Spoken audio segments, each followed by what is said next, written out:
Have you ever made $50,000 from doing nothing? Well, the average homeowner made over $50,000 this last year in equity.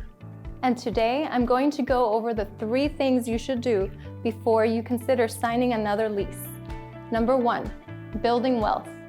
Renters are spending thousands of dollars each month and giving it to their landlords, while homeowners are building thousands in equity.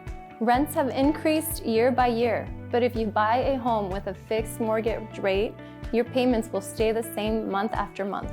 Number 2, predictable payments. Rent has increased year over year, but if you buy a fixed rate mortgage home, your payments will remain the same month after month. Number 3, customizing your home. If you want to switch up your floors or your cabinets in your kitchen, go for it. As long as your heart's desire and you have the funds, you can customize your home to your own liking. If you would like to learn more about the benefits of home ownership, please get in touch with me. I would love to help. Again, I'm Daniela Taylor with the Whissel Realty Group.